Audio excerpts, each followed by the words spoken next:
사람들은 저마다 인생의 고민을 갖고 살아갑니다. 겉으로는 안 그럴 것 같아 보이는 사람도 그 속에 깊이 들어가 보면 저마다 어떤 고민을 안고 살아가고 있는 것 같습니다. 그래서 요즘 방송 프로그램을 보면 오히려 이런 내용을 다루고 있는 것 같습니다. 최근에 방송 트렌드는 제가 전문가는 아니지만 예를 들어 쭉 보면 여행을 다닌다든지 아니면 맛집을 찾아다니는 내용들이 많이 있습니다. 겉으로는 그냥 놀고 먹는 것만 나오는 것 같지만 그 안에 이야기들을 들어보면 인생에 대한 고민을 안고 살아가는 사람들의 이야기가 함께 나옵니다. 또한 인생의 의미와 잘 사는 법에 대해서 이 땅에서 어떻게 하면 잘 살 수 있을 것인가에 대한 그런 이야기와 주제를 가지고 강연을 하는 프로그램들도 많이 있습니다. 인기가 많고 돈도 많이 벌었으니까 그저 이제 인생을 즐기면서 살면 될 것 같지만 막상 그렇지도 않은 것 같아요. 사람들은 살아가면서 필연적으로 자기 자신에 대해서 그리고 우리는 어디로부터 와서 어디로 가는지에 대한 문제에 부딪히게 되는 것 같습니다. 그런데 진짜 문제는 무엇이냐면 그런 인생의 고민을 안고는 있지만 그 문제를 우리가 해결하지는 못한다는 것입니다. 누구도 그런 문제를 해결해 주지 못합니다. 왜냐하면 사실 우리는 다 똑같은 처지에 놓여 있기 때문에 그렇습니다. 조금 앞서서 생각한 사람들, 조금 이 문제를 깊이 고민한 사람들은 이 문제를 갖고 씨름한 사람들이 제시하는 해결책은 이 문제를 해결할 수 있는 방법이 아니라 그저 이 문제를 어떻게 피하고 또 이 문제를 어떻게 받아들여야 하는지 정도밖에 되지 않습니다. 그러니까 근원적인 문제를 해결하는 길은 사실은 알지 못한다는 거죠. 사실 인생의 이러한 고민은 죄로부터 온 것입니다. 이 죄로 인해 인생은 어디서부터 왔는지 알지 못할 뿐만 아니라 그것에 대해서 알려고도 하지 않게 되었고 어디를 향해 가고 있는지도 알지 못한 채 그저 눈앞에 보이는 것만 바라보며 살아가게 되는 것이죠. 그저 눈앞에 놓여 있는 문제를 해결하고 싶어 하고 또 그것을 바라보며 살아갈 뿐입니다. 그래서 사람들은 이 정도가 다인 줄 알고 그냥 그렇게 인생을 살아가는 것 같아요. 뭔가 인생에 대한 깊은 고민과 연구를 했던 사람들도 결국에는 어느 시점에서 타협을 하고 마는 것 같습니다. 그리고 오늘 우리가 읽은 이 말씀에도 이런 인생의 고민을 안고 있는 어떤 사람의 이야기가 나옵니다. 그가 가진 고민도 사실 누구나 한 번쯤 해봄직한 그런 고민이고 사실은 상당히 의미가 있는 그런 고민입니다. 적어도 그는 이 땅에서의 삶이 끝나고 난 후에 그 다음이 있다는 것은 인정하고 있는 사람이었고 그 다음 삶을 준비하고 싶어하는 그런 사람이었습니다. 이 정도만 해도 사실은 이 사람은 상당히 깊이가 있고 또 수준이 있는 그런 사람이라고 할 수 있지 않겠습니까? 무엇보다도 이 사람은 이 문제를 해결하기 위해서 번지수를 제대로 찾아왔습니다. 예수님께 이 문제를 들고 왔다는 것은 이 문제 해결을 위해서 제대로 된 분을 찾아온 것이죠. 영생의 문제를 주님께 갖고 왔다는 것은 그야말로 제대로 된 의사를 찾아온 것입니다. 주님께 이 고민을 갖고 나왔다는 것 자체가 이 사람은 어쩌면 이 문제를 잘 해결하고 돌아갈 수 있으리라는 그런 기대를 갖게 합니다. 예수님께서는 예루살렘으로 가시던 길에 이 사람을 만났고 이 사람과 함께 이제 이야기를 나누기 시작하셨습니다. 예수님을 찾아온 이 사람에 대해서 성경은 꽤 많은 정보를 제공해 줍니다. 예수님께서 이 사람과 대화를 한 내용은 공간복음서에 다 기록되어 있습니다. 그리고 각각의 본문에서 우리는 이 사람에 대한 몇 가지 정보를 얻을 수 있습니다. 먼저 이 예수님을 찾아온 이 사람은 나이가 꽤 젊은 사람이었습니다. 오늘 우리가 읽은 본문에서는 이 사람을 청년이라고 그렇게 표현을 했습니다. 이 시대의 청년이라고 하면 아직 30대를 넘기지 않은, 아직 40대가 되지 않은 정도의 나이라고 할 수 있습니다. 작게 보면 지금의 대학생 정도 될 것 같고 또 많게 보아도 아직 30대인 것이죠. 요즘에 우리도 30대 정도면 아직 청년 아니겠습니까? 당시의 기준이 오늘 우리의 기준과 조금 다를 수 있지만 어쨌든 당시의 사람들이 보아도 이 사람은 청년으로 구분이 되는 비교적 젊은 나이의 사람이었습니다. 또한 이 사람은 아주 재물이 많은 그런 부자였던 것 같습니다. 오늘 이 이야기를 기록하고 있는 세 곳 모두 이 사람은 재물이 많은 사람이었다고 그렇게 소개를 하고 있습니다. 우리가 흔히 이 말씀을 들을 때 어릴 때부터 주일학교에서 들을 때 우리는 이 예수님을 찾아온 사람을 부자 청년이라고 말을 하는데 이것은 꽤 정확한 표현인 것 같습니다. 그는 당시에 다른 사람들도 인정할 만큼 아주 재물이 많은 그런 부자였습니다. 거기다가 누가복음에서는 이 사람을 관원이라고 그렇게 소개를 하는데, 이 사람은 당시 회당의 관리였거나 혹은 사내들인의 회원이었을 수도 있다고 그렇게 소개를 하고 있습니다. 그러니까 이 사람은 아직 젊은데 돈도 아주 많은 부자에다가 높은 지위에 앉아 있는 그런 사람이었습니다. 도대체 그는 아직 젊은 나이인데 어떻게 이 모든 것을 다 얻을 수 있었을까요? 요즘 우리 시대에도 이 개천에서 용나기가 정말 어려운 시대라고 그렇게 말을 많이 하잖아요. 이때는 아마 그게 더 심했으니까 아마 자기 자신의 힘만으로는 이렇게까지 된 것은 아닐 겁니다. 그는 태어날 때부터 좋은 집안에 금수저를 물고 태어난 그런 사람이었을 것 같아요. 사실 이런 인생은 모든 사람들이 꿈꾸는 그런 인생 아닙니까? 안정적이고 모든 것을 다 가지고 있는, 부족함이 없고 사람들이 부러워할 만한 그런 인생입니다. 어디에선가 들어본 적이 있으시겠지만 요즘 청소년들, 초등학생들의 꿈이 무엇인지 아십니까? 제가 어릴 때만 해도 제가 장래 희망을 적을 때 우리 친구들이 대통령, 축구 선수 이런 것들을 적었었는데, 요즘 아이들은 그렇지 않습니다. 요즘 아이들은 꿈이 굉장히 실제적인데 정규직이 꿈이고 또 건물주가 되는 게 꿈이라고 그렇게 이야기를 합니다. 그만큼 이 시대가 팍팍하다는 것을 의미하는 거겠죠.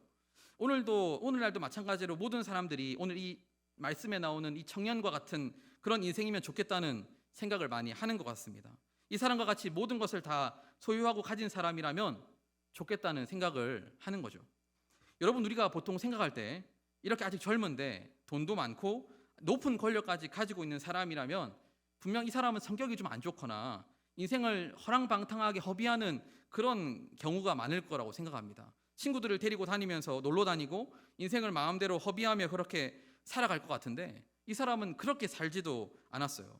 예수님과의 대화에서 알 수 있는 것처럼 이 사람은 계명을 잘 지킨 그런 거룩한 유대인이었습니다. 어릴 때부터 신앙교육을 철저하게 받은 경건한 유대인이었고, 그는 율법을 어긴 적이 결코 없다고 자신 있게 예수님께 대답을 했습니다. 아마 주변에서 사람들이 이 이야기를 듣고 있었을 텐데 이 청년의 대답에 대해서 아무도 반박을 하지 않고 토를 달지 않는 것을 보니까 이 사람은 정말 평소에도 경건하고 거룩하게 살았던 사람이었던 것 같습니다. 거기다가 이 사람이 예수님께 들고 온 그 질문도 아주 수준이 높은 그런 질문이었습니다. 예수님께 찾아와서 어떻게 하면 제가 더 부자가 될 수 있을까요? 어떻게 하면 제가 더 높은 권력을 가질 수 있겠습니까? 제가 어떻게 해야 지금 누리고 있는 것을 제가 죽을 때까지 안정적으로 유지하며 살아갈 수 있겠습니까? 라는 그런 질문을 예수님께 가지고 오지 않았습니다. 그의 질문은 그런 세속적인 질문이 아니었어요. 만약에 그가 가지고 온 질문이 그런 류였다면 사실 이 대화는 그렇게 중요하지도 않았을 것 같고 이 성경에도 기록되지 않았을지도 모릅니다. 하지만 그의 고민은 그런 수준이 낮은 세상적인 질문이 아니었어요. 그가 예수님께 가지고 나온 질문은 바로 어떻게 하면, 제가 무엇을 하면 영생을 얻을 수 있겠습니까? 하는 그런 질문이었습니다. 그러니까 그는 영생에 대한 고민을 갖고 있었고, 단지 지금 이 세상의 것에, 눈에 보이는 것에만 관심이 있는 것이 아니라 이 다음 세상에 대한 관심을 갖고 있던 그런 사람이었죠. 예수님께서는 이런 고민을 갖고 질문을 하는 그 청년에게 계명을 지켜야 생명에 들어갈 수 있다고 말씀을 하셨어요. 사실 이 대답은 청년이 예상한 답변입니다. 왜냐하면 그는 영생을 얻기 위해서는 무엇인가를 해야 한다고 생각을 하고 있었고, 당시의 사람들도 당연히 나의 어떤 행위로 구원을 받을 수 있을 거라고 생각을 하면서 살았기 때문입니다. 그래서 그는 지켜야 할 율법들을 잘 지켰던 거죠. 하지만 지금까지 그것으로는 뭔가 만족스럽지 않았던 것 같습니다. 그는 자기가 지켜야 할 율법은 적어도 자기 생각에는 잘 지켜왔지만 그것으로는 좀 뭔가 부족하다는 생각이 들었던 거죠. 여전히 그의 마음에 이것 가지고는 해결되지 않는 문제가 있었던 것입니다. 그래서 그는 다시 예수님께 질문했습니다. 어떤 계명을 지켜야 합니까? 물었습니다. 아마 그는 자기가 영생을 얻기 위해서 반드시 지켜야 하지만 아직 자기가 모르고 있는 그 율법을 예수님께서 알려주실 거라고 생각을 했고, 자기는 그것을 지킬 만한 능력이 충분하기 때문에 그 율법이 무엇인지만 알면, 내가 지켜야 할 그 계명이 무엇인지만 알면 나는 될 것이라는 생각을 했던 것 같습니다. 하지만 예수님께서는 그 청년의 질문에 또 너무 뻔한 대답을 하셨어요. 예수님께서는 10계명에서도 5에서 9계명까지를 지켜야 한다고 말씀하시고, 또 내 자신을 내 이웃과 같이 사랑해야 한다는 너무 당연하지만 모두가 다 알고 있고 모두가 이미 중요하게 생각하고 있는 그 대답을 하셨습니다. 내 이웃을 내 몸과 같이 사랑해야 된다는 말씀은 사실은 5계명부터 10계명까지를 요약한 말씀입니다. 그러니까 당시의 모든 사람들은 너무나도 당연히 알고 있는 그런 계명이었죠. 예수님의 대답을 들은 이 청년은 다시 예수님께 대답을 했습니다. 저는 이미 어렸을 때부터 이것을 다 지켰는데 도대체 더 뭐가 부족한 것입니까? 예수님께 다시 물었습니다. 이 청년도 이것을 다 지켰지만 왠지 이것으로는 해결이 되지 않는 그 마음에 무엇인가가 있었던 거죠. 인생을 살아가면서 자기가 할 수 있는 것은 다 해봤고 이미 가질 수 있는 것은 다 가지고 있어요. 자기가 생각해도 돈을 더 가진다고 해서 여기서 더 높은 권력을 얻는다고 해서 이 문제를 해결할 수 있을 것 같지는 않습니다. 그래도 뭔가 종교적인 행위를 통해서 자기가 갖고 있는 영생에 대한 고민, 이 삶에 대한 고민을 해결할 수 있을 거라고 생각을 했고 그래서 예수님을 어렵지만 찾아온 것이죠. 예수님께서도 이 청년의 대답처럼 당신에게는 뭔가 한 가지 부족한 것이 있다고, 아직 온전하지 않다고 예수님께서도 말씀을 하셨어요. 그 계명을 다 지켰지만 여전히 당신에게는 뭔가 부족한 것이 있다고 말씀을 하셨습니다. 마태복음에서는 예수님께서 온전하고자 한다면 이라고 말씀을 하고 있고 마가복음에서는 당신에게 여전히 한 가지 부족한 것이 있다고 그렇게 예수님께서 말씀을 하셨습니다. 그러면서 예수님께서 말씀하시는 마지막 솔루션은 당신이 가지고 있는 모든 것을 다 팔아서 가난한 사람에게 나누어 주고 나를 따르라.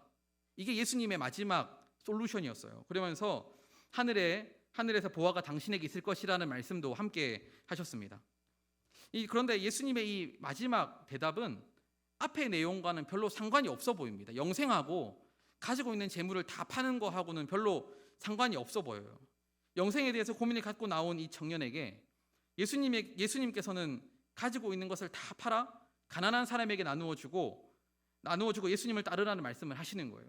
언뜻 이 말씀을 보면 서로 별로 관계가 없어 보이지만 사실은 그렇지 않습니다. 예수님의 이 마지막 대답은 이 청년이 유일하게 영생을 얻을 수 있는 길일 뿐만 아니라 그가 갖고 있는 문제를 정확하게 진단하고 있는 그런 해결책이에요. 이 청년이 가지고 있던 구원관은 철저하게 행위로 구원받는 것입니다. 그러니까 자기 자신의 공로로 구원을 받을 수 있다는 생각을 하면서 살아가는 거죠. 그가 생각할 때 나는 이미 돈도 많고 사회적으로도 인정을 받은 데다가 율법도 잘 지켰으니 이 정도면 영생을 얻을 수 있을 것이라는 생각을 했을지도 모릅니다. 처음 예수님을 부를 때 그는 예수님을 향해서 선한 선생님이라고 그렇게 했는데 여기서 그가 의도한 그 선한이라는 것은 그 예수님의 행위에 초점이 맞추어져 있는 것입니다. 그가 봐도 예수님의 평소의 삶이나 행실이 선하게 보였겠죠. 그러니까 예수님을 찾아온 것 아니겠습니까? 또한 그는 영생에 대해서 예수님께 질문을 하면서 내가 무슨 선한 일을 해야 되느냐고 물었습니다. 그는 영생을 얻을 수 있는 방법은 자기가 어떤 선한 행위를 해야 한다는 생각을 가지고 있었던 거죠. 자기 자신의 능력으로 구원을 얻을 수 있다고 생각을 한 거예요. 자기가 갖고 있던 수많은 스펙 중에 이 하나로 영생이라는 스펙도 거기에다가 집어넣고 싶었습니다. 천국에 가는 티켓도 자기가 가지고 있는 금고에다가 넣어두고 싶었던 거죠. 하지만 우리가 믿고 있기로는 우리의 어떤 행위로는 구원을 얻을 수 있는 것이 아닙니다. 그래서 예수님께서 처음에 선한 선생님이라고 하는 그 청년에게 선한 분은 오직 하나님밖에 없다는 말씀을 하셨어요. 그러니까 그 선함이라는 것은 오직 하나님에게서만 나온다는 것입니다. 선함은 우리의 공로나 행위로 얻을 수 있는 것이 아니라 오직 하나님께만 속해 있다는 것을 예수님께서 말씀을 하시는 거죠.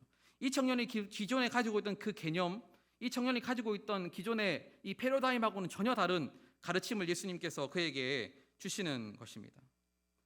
선함은 우리의 공로나 행위로 얻을 수 있는 것이 아니라 오직 하나님께만 속해 있는 것입니다. 그렇기 때문에 그 구원이라는 것은 결국 오직 은혜로 우리는 얻게 되는 거죠.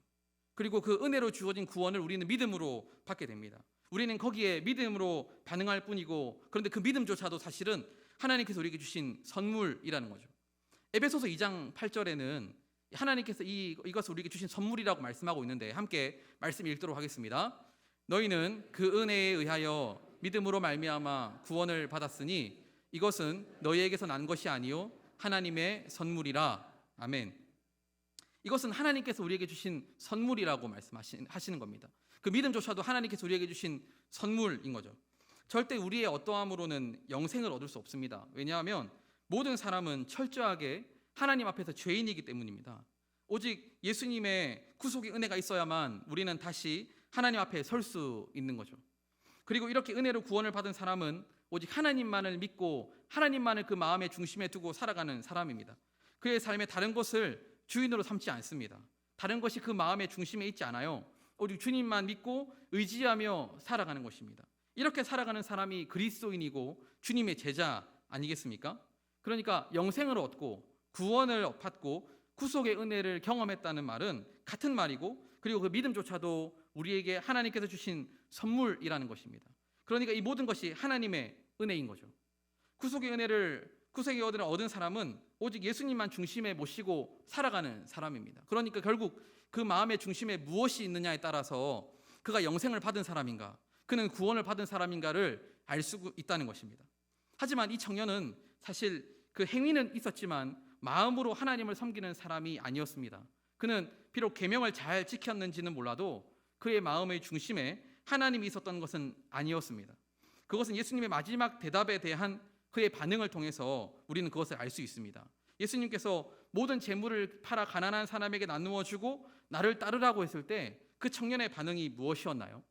그는 그 말씀을 듣고 근심하며 돌아섰다고 말씀하고 있고, 성경은 그가 돌아설 수밖에 없는 이유를 아주 명확하게 설명하고 있습니다. 여기서 근심했다는 것은 그가 유감을 표시했다는 것이고, 그 길은 나랑 맞지 않다는 반응을 한 것입니다. 그 길은 나하고 맞지 않아요. 나는 그런 길을 원하지 않는다고 그렇게 예수님께 표현을 한 것입니다. 그리고 그가 그렇게 돌아설 수밖에 없었던 이유는 바로 그가 갖고 있던 많은 재물 때문이었다고 성경은 그렇게 오늘 말씀하고 있습니다.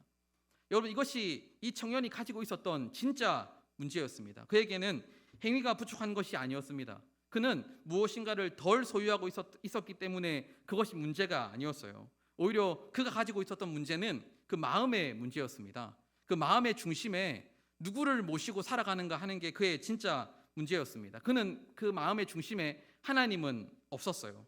그의 마음을 차지하고 있던 우상은, 그가 섬기고 있던 신은 바로 사실은 돈이었고 재물이었습니다. 그가 세상에서 여전히 누리고 있던 그것을 그는 섬기고 있었던 거죠. 그가 원했던 것은 이 모든 것에 더해서, 자기가 갖고 있던 모든 것에 더해서 영생이라는 그 스펙도 자기가 갖고 싶었던 것입니다. 하지만 아무리 해도 이 영생에 대한 확신을 가질 수가 없었어요. 아무리 율법을 지키고 아무리 재물을 모으고 아무리 그렇게 열심히 살아도 여전히 그것으로는 부족했던 것입니다. 사실은 이것은 이 세상을 살아가는 사람들의 고민 아닙니까? 그들이 갖고 있는 인생에 대한 고민은 많은 것을 가지지 못했기 때문이 아닌 것 같습니다. 덜 소유했기 때문이 아닙니다. 모든 것을 다 가진 것처럼 보이는 사람에게도 결국에는 그가 가지고 있는 인생의 고민이 있고, 그 인생의 고민이 도저히 해결이 되지 않는 거죠. 모든 것을 다 소유하고 있지만 이제는 그래서 아무것도 문제가 되지 않을 것 같은 사람도 사실은 그의 삶에 인생의 깊은 고민을 안고 살아가고 있는 것입니다. 이 청년도 마찬가지였습니다. 하지만 그는 그가 가진 재물을 결코 포기할 수가 없었던 것 같아요. 왜냐하면 그에게는 이것이 신이었고, 그 청년의 마음의 중심에는 하나님이 아닌 그 재물을 섬기고 있었고, 그 돈을 섬기고 있었고, 이 세상에서 누리는 그 안락함을 섬기고 있었기 때문에 그렇습니다. 그리고 이런 마음을 갖고 있는 한 결코 그 10계명의 계명을 잘 지켰다고 말할 수 없습니다. 우리가 알고 있는 대로 하나님께서 주신 그 10계명은 각각의 계명이 독립되어 있는, 떨어져 있는, 그래서 그 중에 체크리스트처럼 몇 개만 지키면 되는 그런 계명이 아닙니다. 이 10계명이라는 것은 사실 다 연결되어 있는, 그리고 하나의 큰 전제로부터 출발하는 것입니다. 그 전제가 무엇이냐면 바로 제1계명입니다. 바로 제1계명. 나 외에는 다른 신을 내게 있게 말지니라. 이 계명으로부터 나머지 계명이 다 시작되는 거죠. 그러니까 이 첫 번째 계명을 어겼다면 사실 나머지 계명도 전부 어긴 것이나 다름이 없습니다. 하나님을 사랑하지 않는 사람이 어떻게 이웃을 제대로 사랑할 수 있겠습니까? 하나님을 사랑하지 않는 사람이 어떻게 이웃을 내 자신과까지 사랑할 수 있겠습니까? 그에게 만약 그런 행위가 있다고 해도 결국 그것으로는 구원을 얻고 영생을 얻을 수가 없습니다. 결국 그 행위로는 우리가 절대로 구원을 얻을 수가 없는 거죠. 왜냐하면 구원은 우리의 행위가 아니라 오직 하나님의 은혜로 얻는 것이기 때문에 그렇습니다. 우리의 삶은 그래서 1계명에서부터 출발하는 것입니다. 사실은 그런 의미에서 이 사람은 계명을 잘 지키지 못했던 사람이에요. 아까 예수님께서 물으셨을 때 그는 계명을 다 지켰다고 말했지만 예수님의 의도와는 정반대로 그 말씀을 지켰던 것이고 사실은 그는 계명을 잘 지키지 못했던 것입니다. 이 제1계명에서의 핵심은 하나님도 사랑하는 것이 아닙니다. 하나님도 사랑하는 것이 아니에요. 하나님 외에는 다른 신이 없어야 한다는 것을 말씀하는 것입니다. 하나님 외에는 다른 것을 사랑하지 않아야 한다는 것을 예수 하나님께서 우리에게 말씀을 하시는 거죠. 그렇다고 이게 완전히 극단적인 말씀이 아니라는 것 잘 알고 계시죠? 하나님을 사랑하는 사람은 하나님 외에는 그냥 아무것도 관심 없고 아무것도 사랑하지 않고 아무것도 바라보지 않아야 한다는 뜻이 아니라 이제는 모든 것을 하나님 안에서 사랑해야 하고 그렇게 살아가야 한다는 뜻입니다. 하나님 안에서 가족을 사랑하고 하나님 안에서 이웃을 사랑하고 교회를 섬기고 자기의 삶을 최선을 다해서 살아야 한다는 말씀을 하나님께서 우리에게 하시는 거죠.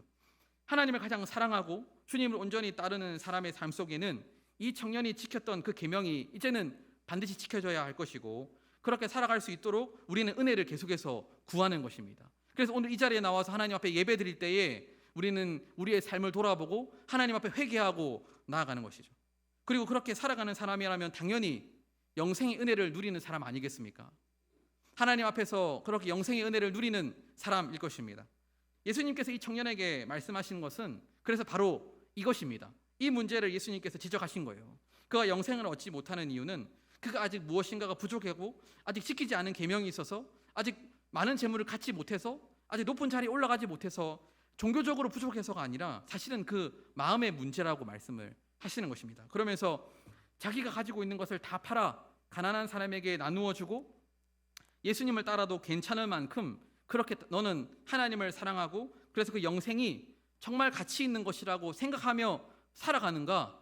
예수님께서 그 청년에게 물으시는 거예요. 만약 이 세상에서 누리고 있는 것을 혹시 다 포기하게 된다고 할지라도 그 모든 것을 다 내려놓아야 한다 할지라도 그 영생이 더 가치 있는 것이라고 생각을 하는가? 예수님께서 그에게 물으시는 것입니다. 주님을 따르는 것이 무엇보다도 가장 복된 일이고 주님의 제자로 살아가는 것이 가장 인생에 가치 있는 일이라는 것을 믿고 살아가는가? 예수님께서는 이 청년에게 물으시는 거죠. 예수님의 이 요구에서 강조점은 가지고 있는 것을 다 파는 것이 아닙니다. 가지고 있는 것을 무조건 다 팔아야만 구원을 얻고 예수님의 제자가 되는 것이 아니죠. 예수님의 강조점은 다 파는 데 있는 것이 아니라 예수님을 따르라 여기에 있습니다.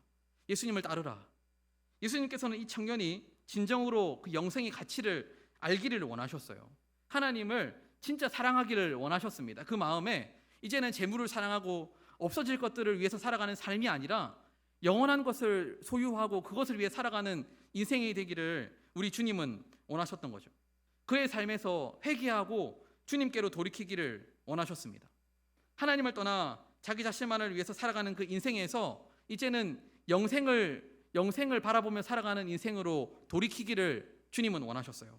마가복음에서는 예수님께서 이 청년을 사랑하셨다고 그렇게 기록하고 있습니다. 예수님이 이 청년을 향한 무한한 애정을 가지고 사랑의 마음을 가지고 이 청년을 권면하고 있는 거죠. 예수님께서는 이 청년을 이 은혜로운 복음으로 초청하고 있는 것입니다. 재물을 우상으로 섬기고 있는 이 청년에게 사실은 이 땅에 썩어 없어질 것을 바라보며 살아가는 이 청년에게 예수님께서는 다시 하나님께로 돌이키기를 요구하고 계시는 거죠. 주님의 제자로 이제는 살아가기를 주님께서 그를 부르시는 것입니다. 주님은 이 마지막 물음을 통해서 제자도로 이 청년을 초청하고 계시는 거죠. 하지만 이 청년의 반응은 그런 의미에서 정말 안타깝습니다. 예수님의 말씀의 의도를 제대로 알지 못했던 것 같아요. 그는 결국 다시 돌이키고 말았습니다. 그가 왔던 길로 그가 살아가고 있었던 재물을 우상으로 섬기는 삶으로 그는 다시 돌아서고 말았습니다. 그는 영생의 길 앞에서 그만 다시 이 고민의 길로 돌아섰고 이 죽음의 길로 돌아섰고 절망의 길로 그는 다시 돌아서고 말았습니다. 오직 유일하신 우리의 유일한 길이 되시고 진리가 되시고 생명이 되신 그 예수님을 눈앞에 두고 예수님께서 그 예수님을 따르기를 초청하신 그 앞에서 그는 다시 돌아서고 말았습니다. 성경은 그가 돌이킨 이유는 그가 가진 재물 때문이라고 말씀을 하고 있습니다. 이건 참 아이러니한 일입니다. 당시의 사람들은 재물이 많은 사람은 당연히 천국에 들어갈 수 있다고 생각을 했어요. 그가 돈이 많은 이유는 하나님께서 그에게 특별한 복을 주셨기 때문이고 그는 부자이기 때문에 당연히 천국에 들어갈 수 있다고 사람들은 생각을 했습니다. 그 많은 재물로 인해서 그런 천국에 당연히 들어갈 것이라고 사람들은 생각을 했어요. 오히려 가난하거나 병이 들거나 아니면 인생에 있어서 큰 어려움이 있는 사람들은 그 자체로 그것 때문에 천국에 들어갈 수 없을 거라고 사람들이 생각했습니다. 왜냐하면 하나님께서 저주를 내리셨기 때문이라고 생각을 한 거죠. 하지만 예수님께서 말씀하시는 그 영생의 기준은 완전히 다릅니다. 우리가 영생을 얻을 수 있는 이유는 오직 은혜입니다. 오직 하나님께서 주시는 은혜로 말미암아 우리는 구원을 받게 되는 거죠. 오히려 이 청년이 영생을 얻지 못한 것은 그가 가진 많은 재물 때문이었습니다. 결국 그는 그 재물로 인해 영원한 생명의 길을 놓치고 말았습니다. 모든 사람은 사실 영원히 살아가게 됩니다. 이 땅을 살아가던 모든 사람들은 다 영원히 살아가게 될 것입니다. 이 땅에서의 삶은 언젠가 끝이 나지만 그 다음 삶이 이어지게 될 것이고 그 다음 인생은 정말로 그 다음 삶은 정말로 영원히 이어지게 될 것입니다. 문제는 그 영원히 이어지는 그 삶에서 우리가 어디에서 어떻게 살아갈 것인가 하는 게 정말 중요한 문제 아니겠습니까? 물론 이 땅에서 최선을 다해 살아가는 것도 중요하겠지만 우리 앞에 이어질 그 영원한 그 삶을 어디서 어떻게 살아갈 것인가 하는 게 정말 중요한 것입니다. 만약에 하루를 살아도 만약에 그 삶이 지옥 같은 삶이라면 하루를 살아도 그 삶이 지옥 같은 삶이라면 어떤 사람들은 그 하루를 버티지 못해서 인생을 포기하고 자살을 하는 사람들도 정말 많이 있습니다. 그만큼 힘들고 어렵기 때문입니다. 그 지옥 같은 삶이 너무 고통스럽기 때문에 그럴 거예요. 하지만 만약에 이 땅에서의 삶을 무시한 채 그 다음으로 이어진다면, 그래서 만약에 그곳에서 지옥으로 가게 된다면 그곳은 그야말로 지옥입니다. 그 영원한 삶을 지옥에서 살아가게 되는 것이죠. 안타깝게도 이 청년은 그 눈앞의 재물 때문에 그 삶을 선택하고 말았습니다. 그가 왔던 길로 다시 돌아가고 말았어요. 예수님께서는 예수님을 따르면 천국의 보화를 이 청년에게 약속하셨지만 아마 그 청년의 귀에는 이 이야기는 들어오지 않았던 것 같습니다. 그냥 그가 지금까지 가지고 있던 모든 것을 다 포기해야 하고 그가 누리고 있던 것을 다 내려놓아야 하고 이제는 그 모든 것이 없이 비참하게 살아야 한다는 생각 때문에 그냥 다시 왔던 길로 돌아간 것 같습니다. 하지만 우리가 지금 해보니까 우리가 지금 주님을 따르는 제자의 삶을 살아가고 있는데 사실 결코 그렇지 않잖아요. 예수님께서는 그의 재물이 하나도 없이 빈털터리가 되어야 받아주시는 분이 아닙니다. 우리가 갖고 있는 모든 것을 다 팔아서 주님께 다 갖다 바쳐야만, 아니면 가난한 사람에게 다 나누어 주어야만 우리를 받아주시는 그런 분이 아닙니다. 예수님께서는 사실 다른 사람들에게 이렇게 이 청년에게 요구하셨던 것을 요구하지 않았어요. 네가 모든 것을 다 팔아야 한다는 요구를 하지 않으셨습니다. 예수님의 제자들에게도, 그리고 삭개오에게도, 예수님이 만났던 수많은 사람들에게 예수님은 그런 요구를 하지 않으셨어요. 그리고 저와 여러분에게도 그런 요구를 하지 않으셨습니다. 이 말씀을 들으면서 우리는 왠지 우리가 아무것도 소유하지 않아야 할 것 같고 빈털터리가 되어야 할 것 같지만, 예수님께서는 우리에게 무소유를 요구하시는 것 같지만 사실은 그렇지 않습니다. 예수님께서는 이 청년에게, 그리고 우리에게 네가 모든 것을 다 비우라고, 가지고 있는 것을 다 처분하라고 요구하시는 것이 아니라 사실은 그 마음의 중심에 예수님으로 채우기를 원하시는 거예요. 그 인생에 예수님으로 채우기를 원하시는 겁니다. 그 살아가는 모든 인생에서 그 인생의 중심이 하나님이 되기를 요구하시는 거예요. 그리고 그 하나님 안에서, 복음 안에서 주님의 제자로서 이 땅의 삶을 살아가기를 원하시는 겁니다. 그리고 그 안에서 주님이 주신 그것들을 가지고 교회를 섬기고 세상을 섬기고 사회를 섬기며 이웃을 사랑하며 그렇게 살아가기를 주님께서는 우리를 그렇게 부르셨다고 그렇게 믿습니다. 하지만 이 청년은 결국 주님으로부터 돌아서고 말았습니다. 이 모습을 보면 참 안타깝습니다. 사실 나중에 이 청년이 어떻게 되었는지는 잘 모르겠지만 이 말씀에서는 결국 그는 돌이켰다고 그렇게 말씀하고 있기 때문에 그렇습니다. 여러분, 그런데 저는 이 말씀을 볼 때마다 자꾸 저희 아이들이 생각이 납니다. 우리 아이들이 생각이 나는 거예요. 우리 자녀들이, 우리 다음 세대가 생각이 납니다. 예수님을 눈앞에 두고 돌아서는 그 모습이 꼭 우리의 다음 세대와 같다는 생각이 드는 것입니다. 물론 이 청년과 그 이유가 꼭 같은 것은 아니지만 우리 아이들도 어릴 때부터 말씀을 듣고 예배를 드리고 교회를 다닌 아이들이 나중에 자기 스스로 자기의 인생을 결정해야 될 때가 왔을 때 그 가정을 떠나고 부모님의 품을 떠나서 자기 스스로 인생의 그 방향을 결정할 때가 왔을 때 이 아이들이 세상을 선택하는 것입니다. 주님으로부터 돌아서는 거죠. 마치 이 청년의 모습과도 같다는 생각이 들었습니다. 어떤 이 선교단체에서 청소년들을 대상으로, 교회를 다니는 청소년들을 대상으로 예수님을 진정으로 믿고 있는가, 정말 구원을 받았다고 확신하는가, 주님을 따르는 삶을 살아가고 있는가, 이렇게 질문을 했다고 합니다. 많지 않은 아이들이지만 그렇게 질문을 했더니 나는 정말 예수님을 믿고 살아갑니다. 나는 정말 예수님을 내 인생의 구주로 믿고 살아갑니다 라고 대답을 한 학생들이 몇 퍼센트 정도 되었을 것 같으세요? 제가 다른 데서 그 이야기를 하는 걸 들었는데 옆에 계신 분들이 뭐 한 30%, 40% 뭐 이렇게 대답을 했습니다. 우리 생각에 그래도 교회를 다니는 아이들인데 그래도 그 중에 30-40%면 좀 너무 작지 않은가 하는 생각을 하게 되는데, 이 조사 결과 그 중에 3.7%만 예수님을 진정으로 믿고 나의 구주로 고백한다고 그렇게 대답을 했다고 합니다. 이 조사 결과가 공식적으로 발표되지 않은 발표이기 때문에 사실 확실한지는 잘 모르겠고 아마 이 수치가 너무 낮아서 공식적으로 발표하지 못했다는 제가 이야기는 들었는데, 사실 가만히 돌이켜보면 꼭 뭐 틀린 얘기도 아닌 것 같다는 생각이 들었습니다. 실제로 지금까지 지내면서 사역을 하면서 그런 모습을 많이 보아왔고 그때마다 참 마음이 아팠습니다. 교회가 바른 모습을 보여주지 못하고 또 제가 주님을 따르는 제자의 삶을 제대로 보여주지 못해서 그렇게 되었다는 생각에 참 가슴이 아팠습니다. 아이들은 세상에서 거의 대부분의 시간을 보내는데 거기에서 세상의 가치관과 그 생각들을 그대로 배웁니다. 그것들을 그대로 보고 배우면서 마치 그렇게 살아가는 게 맞다고 아이들은 생각을 하는 거죠. 그리고 그 거대한 세상 앞에 사실 우리 아이들은 별로 힘이 없습니다.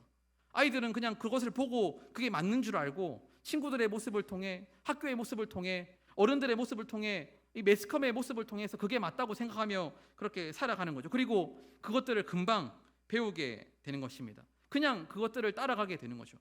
마치 여름철에 홍수가 나서 강이 범람해서 막 물살이 떠내려올 때 사실 대부분의 것들이 그냥 속절없이 떠내려가지 않습니까? 뭐 가전제품이든 심지어 사람이든 자동차든 그 물살에 떠내려가는데 마치 우리 아이들의 모습이 이 흘러 넘쳐오는 그 세상의 문화와 세상의 공격 앞에 그냥 힘없이 떠내려가는 것 같다는 생각이 들었습니다. 저는 아들이 둘이 있는데 이 막내 아들이 아직 4살입니다. 아직 그러니까 만으로 48개월이 아직 되지 않은 4살인데 어느 날 제가 이제 아침에 자고 있는데 그날 좀 얘가 일찍 일어났어요. 그래서 저한테 이렇게 와가지고는 이 제 등에 이렇게 타서 아빠 꿀잠 잤어? 이렇게 저한테 얘기를 하는 겁니다. 아빠 꿀잠 잤어? 근데 아니 너는 꿀잠이라는 단어 어디서 배웠냐? 제가 너무 신기하기도 하고 좀 재밌어서 물었더니 그냥 꿀잠 하면서 막 돌아다니더라고요. 그래서 아마 어디 제가 쓰는 말을 배웠거나 아니면 다니는 선교원에서 아마 그 단어를 이렇게 듣고 배운 것 같습니다. 처음에는 그냥 웃으면서 참 재밌다는 생각이 들었는데 이 말씀을 준비하면서 오히려 참 무섭다는 생각이 들었습니다. 너무 쉽게 배우는구나. 너무 잘 배우는구나. 그냥 따라가는구나 라는 생각이 들었습니다. 꿀잠이라는 단어가 나쁘다는 뜻이 아니라 이 아이들은 금방 배우는 거예요. 그리고 그게 맞는 줄 알고 그냥 따라간다는 생각이 들었습니다. 그래서 그렇게 세상의 것을 보고 배우다가 이 아이들이 결국 돌이키면 어떡할까? 주님으로부터 돌이키면 어떡하나? 유일한 길이고 진리고 생명이 되신 주님을 눈앞에 두고 이 아이들이 돌이키면 어떡하나 하는 생각이 들었습니다. 저는 고등학교 때 그렇게 믿음이 있지는 않았지만 주변에 그래도 이 교회를 열심히 다니고 신앙생활을 열심히 하는 그런 친구들이 있었습니다. 그래서 이 친구들이 함께 기도 모임을 만들었는데 하루에 한 번 이 한 타임이 쉬는 시간이 20분이 있는 타임이 있었어요. 그래서 그때 음악실에 모여서 함께 손잡고 기도하는 그런 모임을 만들었습니다. 남자 고등학교였는데 서로 손을 잡고 그렇게 기도를 했습니다.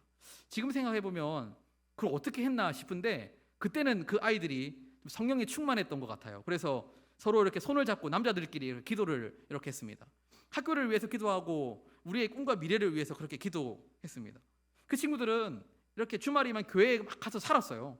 토요일도 가서 교회에 있고 주일날도 교회를 섬기는 그런 친구들이었습니다. 그런데 그 친구들이 고등학교를 졸업하고 대학을 가고 난 다음에 한동안 만나지 못하다가 소식을 들었는데 한 아이는 교회를 다니지 않고, 한 아이는 오히려 주님을 떠나버리고, 한 아이는 오히려 무신론자가 되었다는 제가 소식을 듣게 되었습니다. 그래서 이 SNS나 아니면 주변에 만나는 사람들마다 교회에 대해서 부정적으로 이야기하고, 하나님은 없다고 이야기하고, 예수님은 가짜라고 얘기하면 다닌다는 그런 제가 이야기를 듣게 되었습니다. 교회에서 아이들이 그 주님을 보지 못했기 때문이 아닌가. 결국에는 이 아이들이 주님을 따르는 모습을 교회에서 보지 못하고 예수님을 믿고 살아가는 그 인생이 가치 있다는 것을 결국 배우지 못했기 때문이 아닌가 하는 생각이 들었습니다. 그리고 혹시 우리 다음 세대, 우리 자녀들도 그러면 어떡하나, 그래서 나중에 주님을 두고 세상으로 돌이키면 어떡하나 하는 그런 걱정스러운 마음이 드는 것입니다. 인생을 살아가면서 정말 중요한 것은 결국 영생을 얻는 것 아닐까요? 이 땅에서의 삶도 너무 중요하지만, 물론 그렇게 중요하고 최선을 다해서 살아야겠지만, 우리는 그 다음 삶을 준비하는 사람들 아닙니까? 우리는 그 다음 영원한 삶을 준비하며 살아가야 되는 사람들입니다. 그리고 사실은 이 세상에서 풍성하게 살 수 있는 것도 이 땅에서 주님 안에 거하는 것입니다. 주님과 함께 동행하는 것이죠. 아무리 많은 것을 소유했다 할지라도 여전히 고통과 아픔이 있고 좌절할 수밖에 없는 이 세상에서 그래도 영생을 얻고 구원을 받은 사람은 이 세상에서도 그 구원의 은혜를 누리고 천국의 기쁨을 누리고 주님과 함께 동행하는 삶을 살아갈 수 있는 것이죠. 그게 참 큰 은혜입니다. 지금 우리가 이 삶에서 돌이키지 않아야 할 것입니다. 지금 주님 앞에 주님을 따라가는 이 길에서 결코 돌이키지 말아야 합니다. 그리고 우리 아이들이, 지금 우리 품에 있는 우리의 그 자녀들이 결코 이 영생의 길에서 돌이키지 않기를 간절히 바랍니다. 끝까지 주님을 따라가는 우리 아이들이 되었으면 좋겠습니다. 그러기 위해서는 결국 우리가 먼저 돌아서지 않아야 할 것입니다. 우리가 끝까지 그 주님을 따라갈 것입니다. 그러면 우리 아이들은 우리의 등 뒤를 보고 우리가 걸어간 그 발자국을 보고 따라올 것입니다. 우리가 먼저 영생을 얻고 주님의 제자로 살아가는 삶이 가장 소중하고 가치 있는 삶이라는 것을 아이들에게 보여주어야 합니다. 그러면 우리 아이들은 감사하게도 그것도 금방 배울 것입니다. 그것도 금방 배우고 그게 가치 있고 맞는 인생인 줄 알고 그 길을 따라올 것입니다. 특별히 이번 여름 수련회와 성경학교가 각 부서마다 진행되고 있는데 위에서 간절히 기도해 주시기를 부탁드립니다. 이번 여름 성경학교와 수련회를 통해서 우리 사랑하는 아이들이 정말 하나님을 경험하고 하나님의 사랑을 경험하고 정말 주님을 따르는 인생이 가장 가치 있는 인생이라는 것을 우리 아이들이 이 수련회를 통해서 배우고 경험할 수 있도록 위에서 기도해 주시기를 간절히 부탁드립니다. 그래서 이 아이들이 평생 주님으로부터 돌아서지 않고 세상을 바라보지 않고, 이 부자 청년은 결국 예수님을 돌이켜서 세상으로 떠났지만 우리 아이들은 끝까지 주님을 따라가는 아이들이 될 수 있기를, 또 우리가 될 수 있기를 간절히 소망합니다. 이 시간 함께 기도하겠습니다. 사랑이 많으신 하나님 아버지, 감사합니다. 하나님께서 오늘도 이 시간 하나님의 말씀을 통해서 우리의 모습을 돌아보게 하시니 감사합니다. 하나님, 우리가 이 길에서 돌이키지 않고 끝까지 주님을 따르는 길로 갈 수 있도록, 주님의 제자의 삶을 살아갈 수 있도록 하나님 은혜를 베풀어 주시고, 또한 우리의 자녀들이, 우리 아이들이, 나뿐만 아니라 우리 아이들이 주님을 따르는 그 길에서 돌이키지 않고 오직 유일한 길과 진리 생명 되시는 그 주님을 따라갈 수 있도록 하나님께서 은혜를 베풀어 주시옵소서. 이 저녁에 하나님 앞에 기도하며 나갈 때에 주님께서 우리에게 은혜를 더하여 주시옵소서. 감사를 드리며 살아계신 예수님 이름으로 기도드립니다. 아멘.